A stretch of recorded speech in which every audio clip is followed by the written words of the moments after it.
মনোবীক্ষণ polyclinic, চিকিৎসার জগতে এক দশক। এখন এখানে সব বিষয়ে ডাক্তারবাবু একসাথে তলায়। ফোন করুন 7477999515 এই নম্বরে। হরিহরপাড়ায় খেলার মাঠে ফিরল খো খো। মহকুমা স্তরীয় খো খো খেলায় অংশ নিলেন সদর মহকুমার প্রায় 400-র বেশি ছাত্রছাত্রীরা। মোবাইল ফোন ছেড়ে ছাত্রছাত্রীদের খেলার মাঠে ফেরাতে শুরু হয়েছে সদর মহকুমা সার্কেলের স্কুল গেমস। ক্রিকেট, ফুটবল সহ বিভিন্ন ধরনের খেলা চলছে ব্লকে ব্লকে। বৃহস্পতিবার মহকুমা স্তরীয় খো খো খেলা হয়ে গেল হরিহরপাড়া ব্লকে। এদিন দিনভর চোয়া বিবিপাল বিদ্যানিকেতন স্কুল মাঠে চলে খো খো খেলা। খেলা এই খেলার উৎপত্তি কিন্তু প্রাচীন যুগে, শুধুমাত্র বর্তমানে তার কিছু নিয়মকানুন ধীরে ধীরে পরিবর্তন হয়েছে, কিন্তু এই খেলার উৎপত্তি বহু যুগ আগে। এবং শুধু এই খেলা নয়, বিভিন্ন খেলা যার মাধ্যমে আমাদের শারীরিক এবং মানসিক গঠন হয়। মানসিকভাবে আমরা জীবনের বিভিন্ন যে চ্যালেঞ্জ, প্রতিবন্ধকতা, সেগুলোকে সম্মুখীন করার মানসিক জোর আমাদের মধ্যে তৈরি হয়।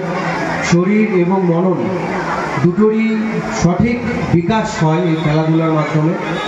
সেই খেলাধুলাকে এগিয়ে নিয়ে যেতে তার প্রসারে প্রশাসনিকভাবে আমরা সবাই আছি এখানে, আমরা উদ্যোগী। মহকুমা শাসক শুভঙ্কর রায় এদিনের খেলার সূচনা করেন।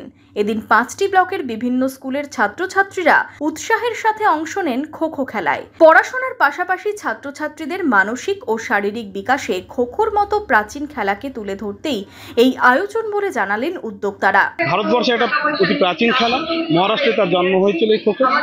আমরা সেটাকে বিভিন্ন রাজ্যে বয়ে নিয়ে চলেছি, আর খুবই স্কিলফুল খেলা এটা।